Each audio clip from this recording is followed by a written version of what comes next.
أعوذ بالله من الشيطان الرجيم بسم الله الرحمن الرحيم واضرب لهم مثل الرجلين جعلنا لأحدهما جنتين من عناب وحففناهما بنخل وجعلنا بينهما زرعا كلتا الجنتين آتت أكلها ولم تظلم منه شيئا وفجرنا خلالهما نهرا وكان له ثمر فقال لصاحبه وهو يحاوره أنا أكثر منك مالا وأعز نفرا ودخل جنته وهو ظالم لنفسه قال ما أظن أن تبيد هذه أبدا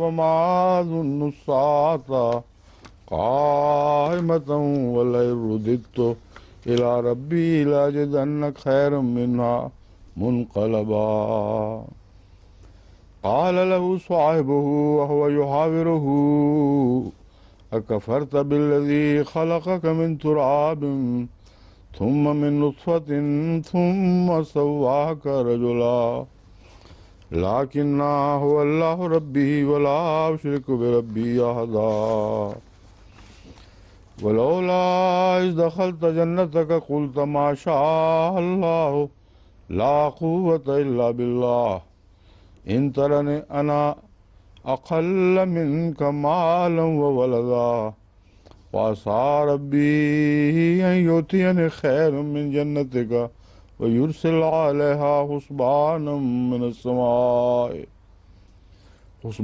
من السماء فتصبح صعيدا زلقا أو يصبح ماؤها غارا فلن تستطيع له طلبا وأحيط بثمره فأصبح يقلب كفيه على ما أنفق فيها وهي خاوية على عروشها ويقول يا ليتني لم أشرك بربي أحدا ولم تكن له فئة ينصرونه من دون الله وما كان منتصرا هنالك الولاية لله الحق هو خير ثوابا وخير عقبا واضرب لهم مثل الحياة الدنيا كماء أنزلناه من السماء فاختلط به نبات الأرض فأصبح حشيما تذروه الرياح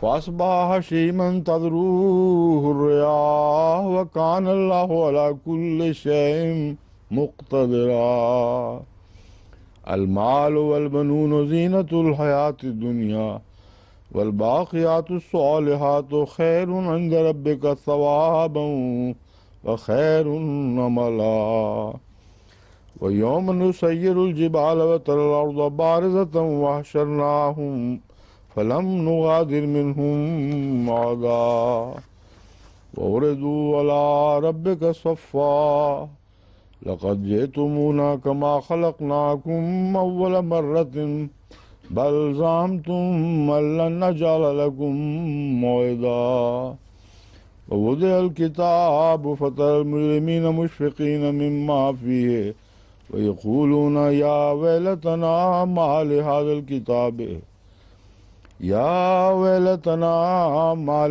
الكتاب لا يغادر صغيرة ولا كبيرة إلا أحصاها ووجدوا ما عملوا حاضرا ولا يظلم ربك أحدا. اب یہ دو رکوع ہم نے جو کیے ہیں پہلے ان کا ترجمہ کر لیتے ہیں، پھر بعد میں باقی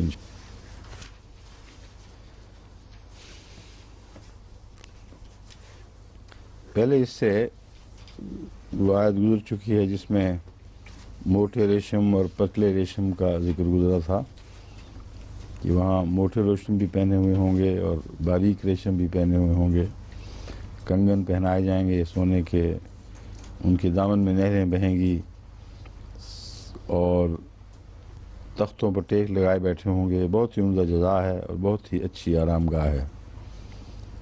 اس کے بعد ہے وَاضْرِبْ لَهُم مَثَلَ الرَّجُلَيْنِ جَعَلْنَا لِأَحَدِهِمَا جَنَتَيْنِ، ان کے سامنے دو شخصوں کی مثال پیش کر، جَعَلْنَا لِأَحَدِهِمَا جَنَّتَيْنِ، ان میں سے ایک کے لیے ہم نے دو باغات بنائے تھے، من اعناب، انگوروں کے، وحففناہما بنخل، اور ان دونوں کو کھجوروں سے گھیر رکھا تھا، وجعلنا بینہما زرعا، اور ان کے بیچ میں کھیتی تھی، درمیان میں کھیتی تھی، ان دونوں کے درمیان میں کھیتی تھی۔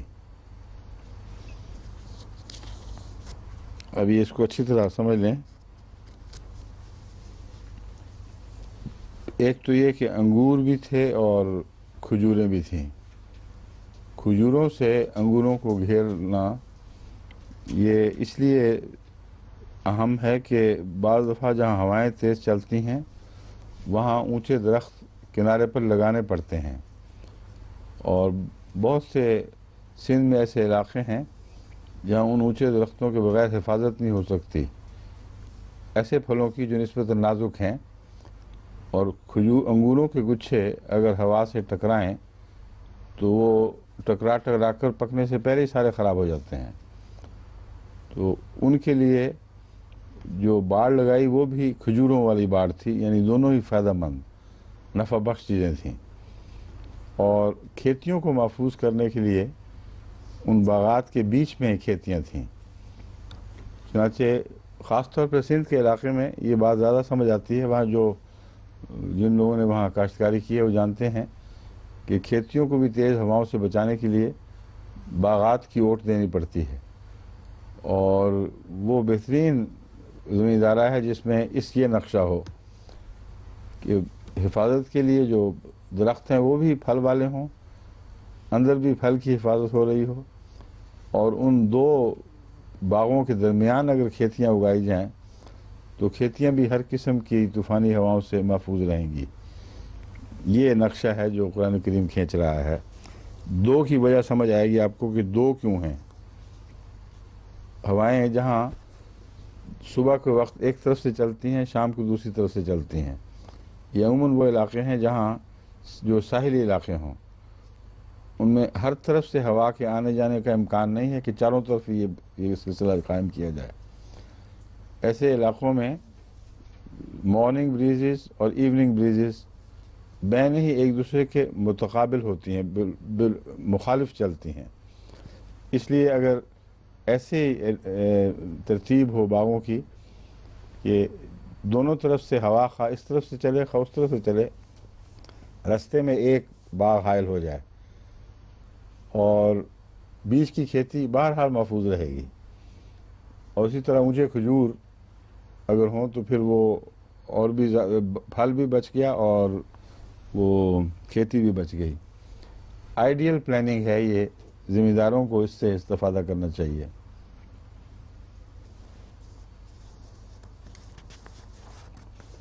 کلتا الجنتین آتت اکلہا، دونوں جنتیں اپنا پھل دیتی تھیں، ولا تظلم منہ شیئا، اور اس میں سے کوئی کمی نہیں کرتے تھے ہم۔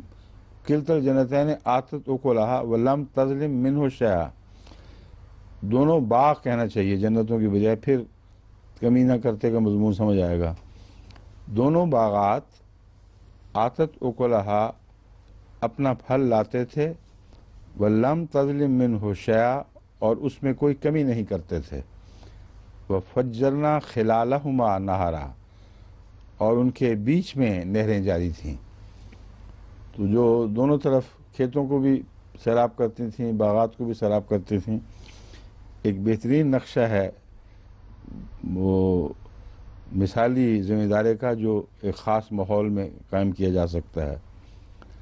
کھجوروں کا علاقہ بھی عام طور پر ریگستانی یا سمندر کے ساحل کے علاقے کا تصور دل میں لاتا ہے، تو معلوم یہ ہوتا ہے کہ سمندر کے قریب کا کوئی علاقہ تھا، یا علاقہ تھا یا نہیں تھا، مگر مثال اس علاقے کی ہے۔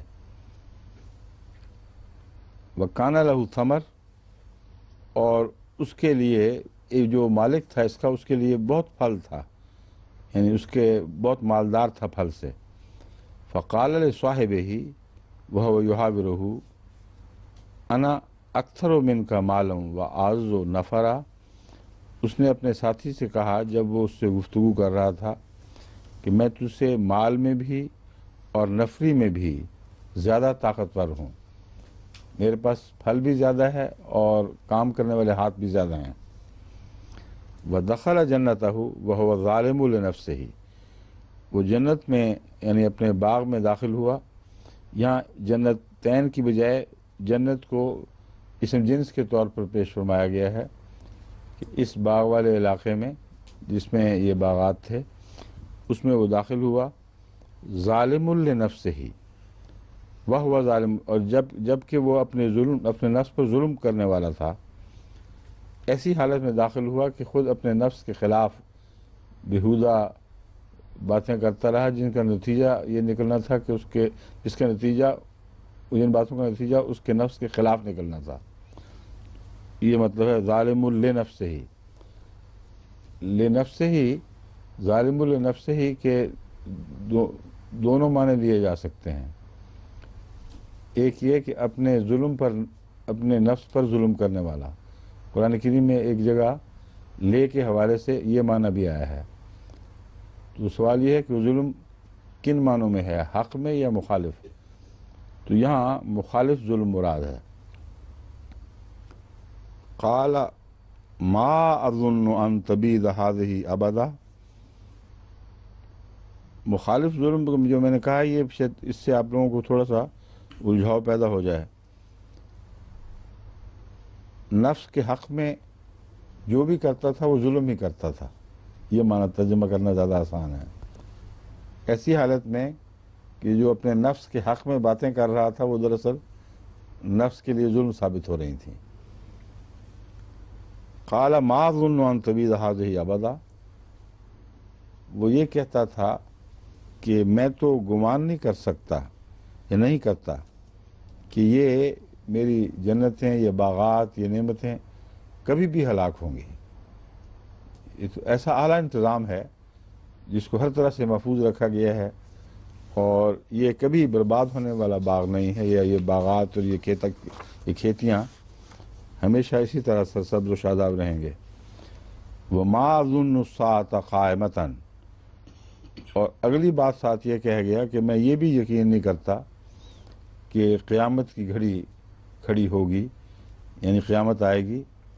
وَلَئِن رُدِدتُّ إِلَىٰ رَبِّي، اور اگر ایسا ہوا اور میں اپنے رب کی طرف لوٹایا گیا، لَأَجِدَنَّ خَيْرًا مِّنْهَا مُنْقَلَبًا، تو میں وہاں اس سے بھی بہتر پاؤں گا۔ جو کچھ لوٹنے کی میری، منقلب کہتے ہیں جہاں انسان لوٹ کر جائے، تو لَأَجِدَنَّ خَيْرًا مِّنْهَا، میں اس سے بہتر انجام کار جگہ پاؤں گا، یعنی میں جہاں لوٹوں گا وہاں مجھے اس سے بھی بہتر جنتیں ملیں گی۔ تو خدا کا منکر ہونے کے باوجود، ساتھ کا انکار کرنے کے باوجود، اپنی انا پر ایسا بھروسہ تھا کہ وہ کہتا تھا کہ میرے جیسا آدمی تو حق رکھتا ہے ذاتی کہ اس کے لیے ہمیشہ بہتری ہو، اس لیے اگر خدا ہوا بھی تو مجھے کوئی اس سے خطرہ نہیں، جس طرح میں یہاں موجود ہوں وہاں بھی میں موجود ہی بنوں گا۔ یہ وہ باتیں کرتا ہوا اس کھیتی میں داخل ہوا۔ اس پر وہ ساتھی جو ساتھ ساتھ چل رہا تھا اس نے کہا، قال له صاحبه وهو يحاوره اکفرت بالذی خلقك من تراب، کیا تو انکار کرتا ہے یا تو نے انکار کر دیا ہے اس کا جس نے تجھے مٹی سے پیدا کیا، ثم من نطفۃ، پھر نطفے سے پیدا کیا، ثم سواک رجلا، پھر تمہیں ایک انسان کی صورت میں ٹھیک ٹھاک کر دیا، ایک مرد بنا کر، اچھا متناسب مرد بنا کر تمہیں ٹھیک ٹھاک کر دیا۔